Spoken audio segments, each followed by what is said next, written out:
Nah di situ bisa kita lakukan. Kalau lagi ada masalah, ada apa, wudu, sholat, menghadapkan diri kepada Allah SWT, dekatkan diri kepada Allah. Sujud, jangan angkat kepala kita kecuali sudah merasa plong.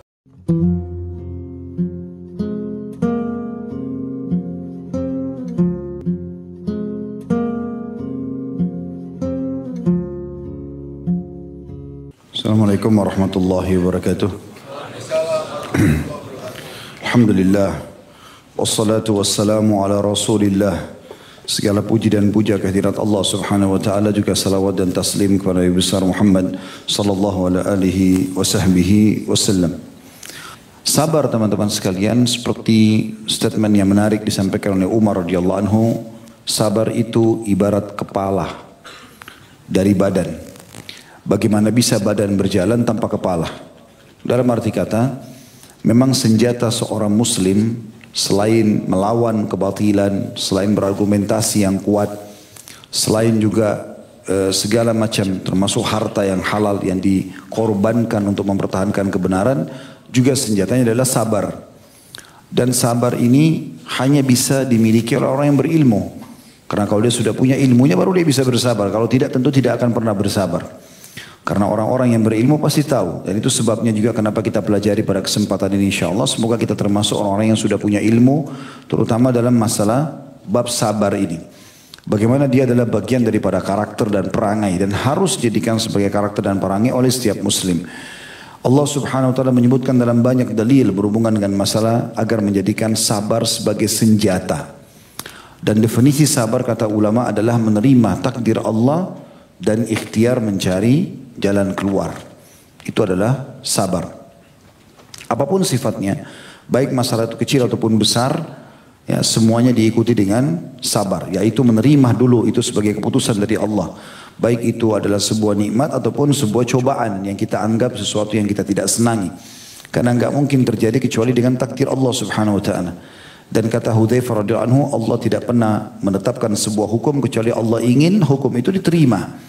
Walaupun kita tidak suka, ya, apapun sifatnya, gangguan orang utang tidak bayar, orang mencaci maki, hilangnya harta, bangkrutnya harta, hilangnya orang yang kita cintai, semua itu adalah cobaan Allah subhanahu wa ta'ala. Allah timpakan kepada hambanya yang dia inginkan, dan disitulah Allah menguji hambanya, dia sabar atau tidak.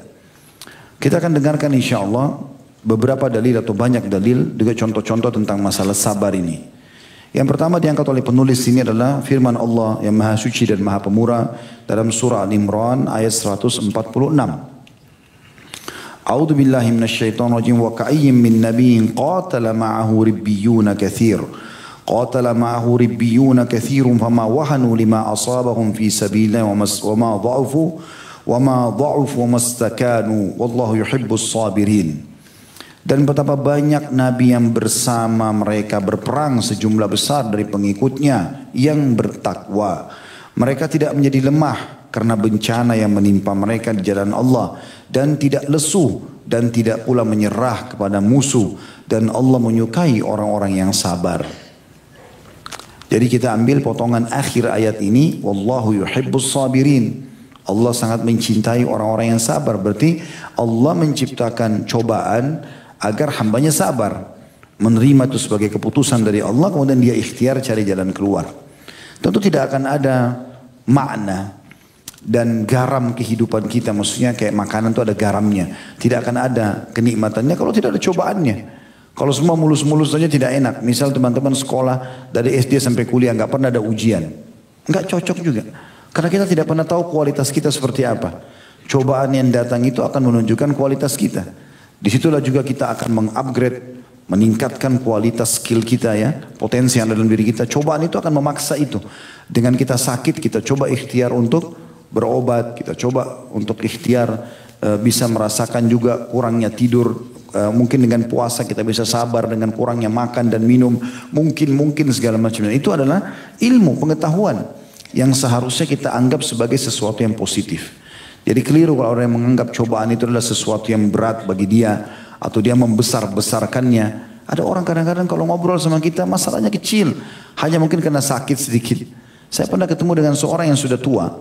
Kemudian dia datang mengeluh sama saya, Ustaz, saya datang ke Jakarta karena saya mau berobat, saya ada diabetes begini begitu, masalahnya ini seperti sesuatu yang sudah sangat besar. Padahal saya lihat orang ini datang dari Jawa ke Jakarta, duduk makan, hadir di pengajian, jalan enak, bisa bernafas. Salah satu cobaannya hanya karena ada diabetesnya. Dan itu bisa setiap saat Allah sembuhkan. Kemudian dokter mengatakan Anda sudah sembuh, selesai. Dan dalam prosesnya pun ada dokter dia bisa konsultasi, ada obat bisa meredam diabetesnya dan segala macam hal. Lalu kenapa harus dengan keluh kesah ini? Allah subhanahu wa ta'ala ingin memberikan nikmat supaya disyukuri, memberikan cobaan supaya disabari. Jadi tingkat sabar dalam cobaan seperti tingkat syukur dalam nikmat. Sekali lagi, tingkat sabar dalam cobaan, artinya kita harus betul-betul bersabar itu, sebagaimana kita harus bersyukur dalam nikmat. Kita tahu kalau kita bersyukur, kita akan ditambahkan nikmat. Kalau kita bersabar, kita akan diberikan ketenangan dan jalan keluar. Itu pasti. Tidak ada solusi yang lain. Tidak ada opsi yang lain. Mirip orang lapar, makan solusinya. Orang ngantuk, tidur solusinya. Ini orang cobaan, sabar solusi. Sebagaimana nikmat, syukur. Itu solusi. Tidak usah ciri yang lain. Karena ini Allah SWT yang telah memandu kita untuk ke situ. Allah berfirman betapa banyak nabi. Bisa makna, kata ulama tafsir, seluruh nabi yang Allah sudah utus. Kecuali sebagian kecil. Karena memang ada sebuah hadis Bukhari menjelaskan, nanti akan datang nabi pada hari kiamat, tapi enggak disebutkan namanya, yang tidak punya pengikut satupun. Mungkin memang tidak ada yang beriman. Allahu alam siapa nabi itu. Karena dari 124 ribu nabi dan diantaranya 313 rasul, itu yang wajib kita imani 25 nabi dan rasul. Masih banyak yang kita belum tahu. Nabi Muhammad SAW saja Allah mengatakan masih ada di antara nabi-nabi yang ada nabi yang kami ceritakan kepada Muhammad, ada yang belum kami ceritakan kepadamu. Jadi memang hampir semua nabi-nabi bersama mereka berperang sejumlah besar dari pengikutnya yang bertakwa. Untuk berperang itu bukan hal yang gampang. Keluar, bawa senjata, berhadapan dengan musuh. Kalau kita tidak pernah memulai pengorbanan kecil, kemudian mau diminta pengorbanan besar, mustahil terjadi. Antum nggak pernah berinfak 1.000 rupiah atau 2.000 rupiah, lalu kemudian mau berinfak 100.000, itu nggak bakal mungkin terjadi. Tapi mulai dari kecil, kemudian bertahap jadi 5.000, 10.000, jadi 50.000, jadi 100.000. Tidak akan pernah jadi 1 juta kecuali 100.000 dulu dimulai dan seterusnya sampai pindah kepada hal yang lebih besar. Kita berkorban dulu haus, lapar dengan puasa. Kita berkorban dulu dengan mendahulukan orang lain. Baru nanti tahapan-tahapan yang terbesarnya berkorban darah gitu kan. Itu yang sering kadang-kadang saya godain beberapa jemaah, bapak yang umroh dengan atau haji dengan saya. Kalau yang tidak mau gundul, saya kadang-kadang bercanda. Pak, baru rambut Allah minta, belum darah. Gitu. Sudah berat seperti kalau cukur rambut itu sudah luar biasa menjadi manusia paling jelek di dunia. Kenapa? Apa masalahnya gitu? Rambut digugurkan, apalagi dalam sebuah hadis yang dihasankan oleh para ulama, setiap helai rambut yang gugur 1 pahala. Itu luar biasa gitu. Tapi masih berat. Hanya karena malu di depan istrinya, hanya karena malu tempat kerjanya. Sampai kadang-kadang sambil mereka tertawa saya mengatakan, kalau antum gundul karena kriminal, malu. Pulang haji umrah gundul malu, aneh ini. Kan gitu. Jadi berkorban dulu rambut, nanti kalau Allah minta darah, berkorban perang, siap gitu kan. Terus tiba-tiba belum pernah berkorban lalu mau diajak jihad, dibawa kolom semuanya. Nggak bakal berani gitu loh. Nah para sahabat dilatih oleh Nabi SAW untuk biasa berkorban. Ya, berkorban waktu, berkorban tenaga, berkorban harta, berkorban perasaan, segala macam hal seperti itulah. Nah di sini dikatakan nabi-nabi itu yang ikut bersama mereka berperang adalah orang-orang yang bertakwa. Memang sudah sampai pada tingkat dia mengenal Tuhannya dan ingin mengejar janji-janji Allah Subhanahu Wa Taala. Mereka tidak menjadi lemah karena bencana yang menimpa mereka di jalan Allah. Di sini makna yang paling dekatnya adalah bencana dalam jihad. Karena di sini Allah menyebutkan di potongan awal ayat adalah perang. Jadi kayak misalnya tinggalin keluarga, tinggalin pekerjaan, itu kan kepikiran gitu kan. Orang biasa pergi haji umroh saja tidak pernah lepas handphonenya, hubungi kerjaan ini, kerjaan itu. Ini jihad bisa terputus kontak gitu kan. Bisa kembali, bisa enggak. Iya kalau langsung masuk medan perang lalu ditebas lehernya mati. Kalau dipotong dulu tangannya, dicungkil matanya, kan segala macam. Banyak hal yang bisa terjadi gitu kan. Dan banyak sahabat-sahabat Nabi yang menghadapi masalah-masalah seperti itu.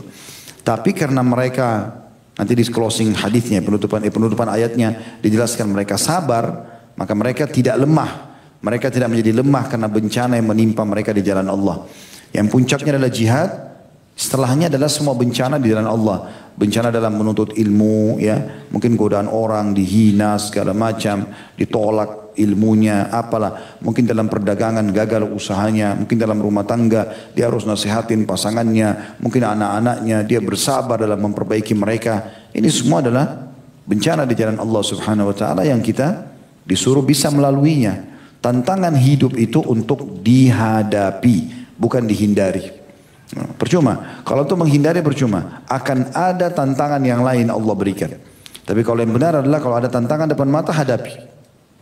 Kita hadapi dan senjata terkuat adalah sabar. Terima dulu itu takdir Allah. Kemudian kita ikhtiar cari jalan keluarnya. Seperti itulah. Dan tidak juga lesu dan tidak pernah menyerah kepada musuh. Dia tidak pernah menyerah kepada syaitan, manusia dan jin yang berusaha melemahkan iman, menggoyahkan, ya. Tidak ada sama sekali. Dan orang-orang beriman selalu kokoh menerima keputusan Allah SWT. Sebagaimana dia nikmat bersyukur dengan nikmatnya makanan, minuman, sehingga dia juga merasa nikmat dengan kesabaran yang Allah berikan pada saat musibah sedang datang, gitu kan. Urwah bin Zubair rahimahullah, dia kakinya satu diamputasi, anaknya mati. Begitu dia pulang ke Madinah, orang-orang pada takziah ke rumahnya. Lalu mengatakan, sabarlah, beginilah, begitulah. Pada saat dia lihat banyak orang ngomong, langsung dia mengatakan, sebentar. Jangan pernah ada yang mengucapkan kata-kata menyedihkan bagi aku. Karena ketahuilah, Allah telah memberikan aku 4 atraf. Atraf itu kayak 2 tangan, 2 kaki. Allah ambil 1, saya masih punya 3. Alhamdulillah. Allah berikan saya 4 anak. Allah ambil 1, saya masih punya 3. Alhamdulillah. Jadi luar biasa bagaimana mereka bisa melihat justru dari sisi yang lain. Pada saat sebuah nikmat Allah angkat, Allah berikan masih banyak nikmat yang tertinggal, kan begitu. Seperti tadi misalnya, saya kasih contoh, ada orang mungkin belum punya kerjaan. Tapi kan Allah masih kasih dia mata, masih kasih telinga, masih kasih tangan, masih kasih waktu, masih bisa tidur, masih bisa makan, masih banyak temannya. Ada orang punya keluarga, cuma tidak ada kerjaan. Itu saja. Baik, sabarlah. Coba terima sebagai putusan Allah, tetap ikhtiar, cari jalan keluar. Kan seperti itu. Dan seterusnya. Dan Allah mengatakan setelah itu, dan Allah menyukai orang-orang yang sabar. Kata beliau, sabar secara bahasa adalah menahan dan mengendalikan. Seperti perkataan orang, fulan terbunuh karena ia sabar. Maksudnya apabila dia mengendalikan dan menahan diri. Seperti bunyi firman Allah yang maha suci dan maha pemurah dalam surah Al-Kahfi ayat 28. A'udzu billahi minasyaitonir rajim. Wasbir nafsaka ma'al ladzina yad'una rabbahum bil ghadati wal 'ashyi yuriduna wajha. Dan bersabarlah kamu bersama dengan orang-orang yang menyeru Rabb mereka pada pagi dan sore hari karena mengharap wajahnya. Artinya tahan hawa nafsumu, tahan gejolak untuk melakukan pelanggaran-pelanggaran. Ya, sebagaimana pernah kita jelaskan, sabar ada 3 tingkatan. Sabar dalam mengerjakan ketaatan kepada Allah Subhanahu wa taala, bangun sholat malam, berpuasa di siang hari, masuk ke dalam masjid, pergi ke masjid kalau sholat, dan segala macam hal. Ini butuh kesabaran. Begitu juga dengan sabar dalam meninggalkan kemaksiatan, peluang-peluang untuk berzina, untuk berbohong, untuk menipu, semua ada. Sabar. Kalau lagi datang, sabar. Antum ngomong sama diri antum sendiri, sabar. Sabar, sabarkan diri sendiri antara antum sama Allah SWT dengan jiwa antum. Jangan ikuti gejolak itu, gitu kan? Dan jangan selalu menggunakan bahasa godaan syaitan berat nih. Gak ada berat. Memang syaitan tampil depan antum. Cekik-cekik harus kau berzina. Kalau enggak saya penggal lehermu, saya cungkil matamu. Gak ada. Antum aja yang besar-besarin tuh. Godaannya berat nih. Bohong. Mana berat? Pakai tidur, pakai makan, baca Quran bisa. Harus kokoh, gitu kan? Sabar di situ. Kemudian juga dalam cobaan harian, tak usah terlalu banyak berkeluh kesah. Nanti kata Imam Ahmad rahimahullah, orang mukmin itu akan merasakan puncak nikmat Allah tanpa cobaan lagi pada saat kakinya sudah menginjakkan surga. Tapi untuk mendapatkan derajat di surga dia harus dicoba di dunia. Pasti akan diuji oleh Allah SWT. Karena ada derajat-derajat yang tidak bisa dijangkau kecuali dengan kesabaran. Ini kan? Mungkin amal kita, coba antum hitung deh masing-masing kita yang ada di sini, termasuk saya. Berapa banyak amal yang sudah kita kerjakan? Apakah setiap malam kita tahajud? Setiap hari kita sholat duha? Kalaupun sudah iya, sempurnakah bacaannya? Gerakannya? Surah apa yang antum baca? Doa apa yang antum ucapkan? Apakah zikir pagi petang sudah rutin dibaca? Tidak pernah luput. Mengerti gak maknanya? Apakah setiap hari antum sudah sedekah? Jenguk orang sakit? Tiap hari ke bakti sama orang tua? Tiap hari ke berbuat baik sama istri dan anak atau suami sama anak? Tiap hari ke baik sama tetangga? Dan banyak sekali yang lain. Kan banyak kekurangan gitu. Amal apa yang kita bisa hadapkan di hadapan Allah SWT pada hari kiamat? Apa yang kita mau banggakan? Kadang-kadang kita masih sudah beramal, itu pun masih diikuti dengan riya, masih diikuti dengan mengkhayal pada saat sholat, dan segala macam hal. Makanya Abdullah bin Umar berkata, pada ini ahli ibadah, dikenal sahibut ta'assi. orang yang sangat fanatik dengan Nabi SAW. Setiap ada perbuatan Nabi apa yang dia tahu langsung dia kerjakan. Sampai dia mengatakan kalau seandainya saya tahu ada orang yang lebih mengerti daripada saya sebuah hadis Nabi, maka saya akan naik kuda ataupun unta atau keledai untuk menuju ke sana. Maka beliau mengatakan kalau seandainya saya sudah tahu pasti 2 rakaat solat saya diterima oleh Allah SWT, maka saya akan bersyukur kepada Allah. Tapi semua ya dia tahu itu. Kita harus sebagai seorang muslim harus antara roja, khauf dan roja. Takut Allah tidak terima, dari satu sisi kita berharap Allah terima. Gitu kan? Tapi kepastian 100% kita nggak bisa menjamin diri kita. Kita yakin dengan itu insya Allah janji Allah. Tapi di sini seorang mukmin harus berada di antara itu. Karena kalau dia khawatir amalnya kurang, dia akan terus menjaga kualitasnya. Gitu kan? Seperti itulah. Di sini kita disuruh bersabar kalau kita sudah ada orang beriman, orang-orang saleh, ahli ibadah, tiap hari kerjanya di jalan Allah, bersabarlah bersama mereka. Itu yang Allah katakan di sini. Dan bersabarlah kamu bersama orang-orang yang menyeru Rabb mereka pagi dan sore hari karena mengharap wajahnya. Firman Allah tersebut maksudnya sabarkanlah dirimu bersama mereka. Adapun sabar menurut syariat, kata beliau adalah menahan diri dari hal-hal yang Allah haramkan, lalu menguatkannya dengan melaksanakan kewajiban-kewajibannya. Jadi ini definisi yang ditulis oleh beliau diambil dari buku Mawarid Az-Zam'an, ya. Lidrusus Zaman. Di jilid 2 halaman 40, di sini maksudnya ada definisinya. Kalau beliau lebih terfokus, sabar adalah menahan diri dari hal-hal yang Allah haramkan, lalu menguatkannya dengan melaksanakan kewajiban-kewajiban. Jadi misalnya orang lagi sakit, jadi bukan cuma sabar itu berarti menahan sakitnya. Memang betul-betul di sini adalah meninggalkan hal-hal yang haram dalam berobat misalnya, atau dalam bertutur kata, berkeluh kesah, gitu kan? Jadi tidak boleh dia ucapkan itu. Dia bersabar. Ya, dalam arti kata bukan cuma sekedar menahan sakit sekali lagi, tapi dia tahan tutur katanya, tidak mengucapkan kalimat keluh kesah, kecuali memang dia sampaikan pada dokter masalah sakitnya saja, gitu kan? Lalu dia nikmati. Coba teman-teman kalau ada cobaan apa-apa, coba nikmati di prosesnya. Enak saja kita laluin tuh. Makanya pernah saya sampaikan Umar radhiyallahu anhu berkata, kalau takdir Allah sedang terjadi, cobaan maksudnya, maka manusia 2 golongan. Yang pertama bahagia, yang kedua celaka. Yang berbahagia adalah yang menerima takdir Allah itu.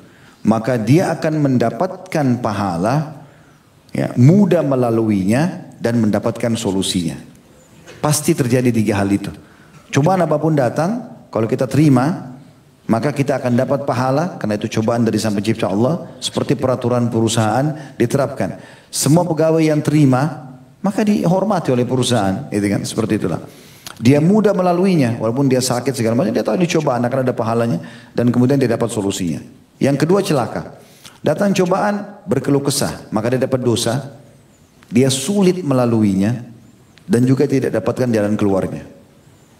Jadi misalnya ada 2 orang, A sama B. Dia golongan pertama si A, dia terima takdir Allah kena sakitnya, penyakit yang sama misalnya. Si B enggak terima, toh sama-sama akan melaluinya. Ya, beratnya sama, waktunya sama misalnya, maka sama saja. Maka yang pertama dapat pahala, yang kedua tidak dapat pahala. Bahkan yang pertama akan mendapatkan kesembuhan dari Allah SWT, sementara yang kedua tidak. Misalnya makin berat cobaannya.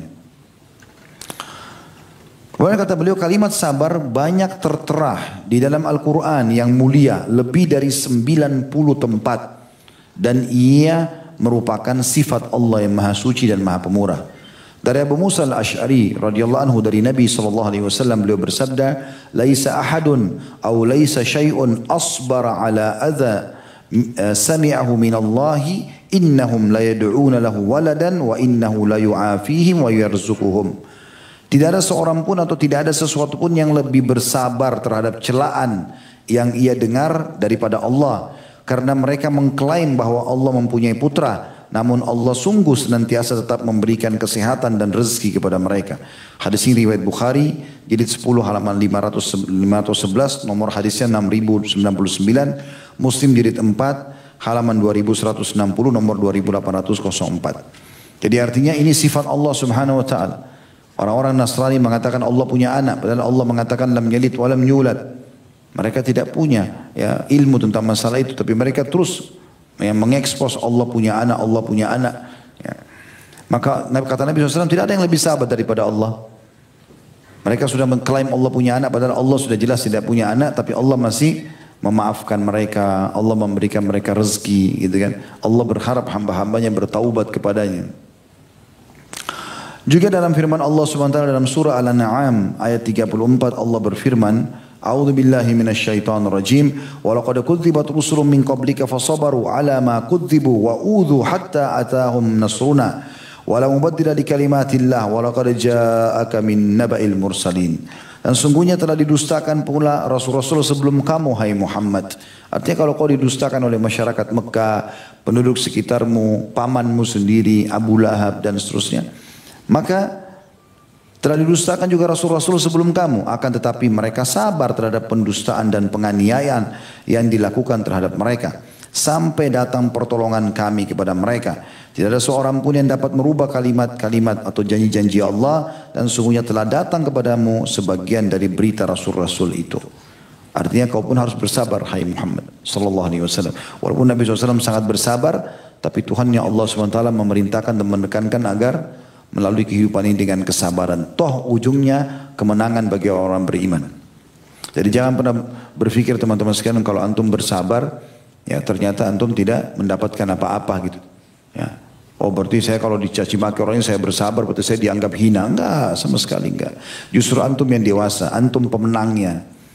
Dia orang yang terhina banget. Gitu kan. Pasti Allah SWT akan hukum dia dengan caranya. Makin banyak dia menghina antum, makin berat hukuman yang akan datang kepada dia. Itu sunnatullah. Allah SWT juga berfirman dalam surah Al-Ahqaq ayat 35. Perintah kepada baginda Nabi SAW agar bersabar. A'udzu billahi minasyaitonir rajim. Fasbir kama sabara ulul azmi minar rusul. Maka bersabarlah kamu sebagaimana orang-orang yang mempunyai keteguhan hati dari kalangan para rasul bersabar. Sabar juga merupakan sifat orang-orang yang beriman dan bertakwa. Jadi yang pertama tadi, kalau teman-teman yang pegang buku bisa ditulis angka 1 di situ ya. Di halaman 78 ada tulisan di setelah dalil hadits Abu Musa al-Asy'ari lalu ada kalimat sabar merupakan sifat para nabi dan utusan-utusan Allah. Bisa ditulis angka 1 di situ. Yang kedua adalah sabar juga merupakan sifat orang-orang beriman dan bertakwa. Sebagaimana Allah yang Maha Suci dan Maha Pura telah berfirman di dalam surah Al-Baqarah ayat 177. A'udzu billahi minasyaitonir rajim was-sabirina fil ba'sa was-sabirina fil ba'sa'i wad-dharra'i wa hinal ba's ulaika alladziina shadaqu wa ulaika humul muttaqun. Dan orang-orang yang bersabar dalam kesempitan, penderitaan dan dalam peperangan. Mereka itulah orang-orang yang benar imannya dan mereka itulah orang-orang yang bertakwa. Ya, jadi di sini bersabar dalam kesempitan. Justru pada saat cobaan lagi datang, antum lagi butuh uang, tidak ada uangnya, lagi mau bayar utang dikejar-kejar belum ada uangnya, lagi butuh kesembuhan, lagi sakit berat gitu kan. Segala macam hal. Lagi butuh pertolongan, tidak ada yang tolong, bersabar dalam kesempitan. Penderitaan datang. Ya, kita boleh ikhtiar, antum sakit silakan. Karena kata Nabi SAW, Allah tidak turunkan penyakit kecuali turunkan bersamanya obatnya, gitu kan? Maka di sini kita disuruh untuk bisa berikhtiar, berobat, gitu kan? Tapi bukan berarti berkeluh kesah sana sini. Semua orang harus tahu penyakitnya. Gitu. Pernah ada seseorang ketemu dengan Shuraih Al-Qadhi, rahimahullah, salah satu ulama tabi'in yang masyhur, ya. Umar bin Khattab pun mengakui keimanannya sampai Umar mengangkatnya menjadi hakim dan menjadi hakim di 5 khalifah. Umar, Uthman, Ali, Muawiyah dan Yazid. Ya. Radhiyallahu anhu ajma'in ini menjadi hakim pada saat. Ada orang anak muda datang depannya berkeluh kesah. Didatangi sampai dia lalu kemudian dia mengatakan, hai anak muda mendekatlah. Apa kau lihat mataku ini dipegang mata kanannya. Mataku ini sudah 5 tahun atau 10 tahun gitu dia bilang. Saya tidak melihat. Tapi belum pernah saya keluhkan kepada siapapun dan baru kau yang tahu. Maka bersabarlah dalam cobaan yang sedang datang. Artinya kalau kita menyampaikan keluh kesah kita kepada ahlinya, penyakit kepada dokter, kemudian masalah kejiwaan atau pengetahuan agama kepada ustadz atau ustadzah atau kiai atau syekh misalnya, maka itu sudah pada tempatnya. Tapi kalau semua orang nggak perlu, biarkan orang lain melihat kita seakan-akan tidak punya masalah, itu benar, karena kita berarti menerima apa yang sedang Allah putuskan, gitu kan? Itu yang dimaksud di sini, orang-orang yang bersabar dalam kesempitan, penderitaan dan dalam peperangan. Juga butuh kesabaran. Karena meninggalkan keluarga tadi saya bilang, meninggalkan pekerjaan, bisa ditangkap oleh musuh dan seterusnya. Mereka itulah orang-orang yang benar imannya dan mereka itulah orang-orang yang bertakwa. Allah telah memerintahkan agar bersabar seraya berfirman juga dalam surah Al-Imran ayat 200. Ini kepada orang-orang beriman. Ya ayyuhalladzina amanu sabiru wasabiru warabitu wattaqullaha la'allakum tuflihun. Hai orang-orang beriman, bersabarlah kamu dan kuatkanlah kesabaranmu dan tetaplah bersiap siaga di perbatasan negerimu dan bertakwalah kepada Allah supaya kamu beruntung. Yang kita garis bawah adalah kalimat pertama atau anjuran pertama Allah SWT, dan yang kedua isbiru wasabiru. Sabarlah dan kemudian kuatkan sabarmu. Maksudnya jangan cuma sehari, jangan cuma sekali. Sabar aja sampai dapat jalan keluar. Tak usah berkeluh kesah sampai dapat jalan keluar. Kata Nabi SAW, semua itu segala sesuatu Allah ciptakan dari kecil menjadi besar, kecuali cobaan. Allah ciptakan besar, kemudian dia jadi kecil. Jadi sebenarnya pukulan itu memang di awal saja. Setelah berjalan beberapa waktu kita akan anggap biasa tentunya. Allah juga memerintahkan orang beriman agar selalu menjadikan sabar sebagai senjata dan alat untuk kemenangan. Begitu juga dengan sholat yang bunyinya dalam Al-Baqarah 153, A'udzubillahi minasyaitonirrajim, ya ayyuhalladzina amanu ista'inu bis sabri was salah innallaha ma'as sabirin. Hai orang beriman, jadikanlah sabar dan sholat sebagai penolongmu. Sesungguhnya Allah beserta orang-orang yang sabar. Maksudnya Allah selalu akan menolong dia dan memberikan jalan keluar dari cobaannya. Di sini kita disuruh meminta tolong kepada Allah dengan sabar dan sholat. Ya. Ada sholat teman-teman sekalian yang mungkin jarang di antara muslimin melakukannya itu. Padahal ini termasuk sholat sunnah. Ya. Bahkan sholat-sholat inilah yang dilakukan oleh banyak para nabi-nabi. Termasuk Nabi SAW, Nabi Muhammad SAW mengerjakannya. Yaitu sholat tatawwu, tambahan. Ya. Jadi bisa juga sholat ini dikatakan dalam sebuah riwayat sahih, Nabi SAW kalau punya masalah beliau langsung menuju ke sholat. Sholat ini bukan duha, bukan tahiyat masjid, bukan taubat, bukan wudu. Sholat pendekatan diri antum kepada Allah. Antum wudu, niat sholat pendekatan diri kepada Allah saja.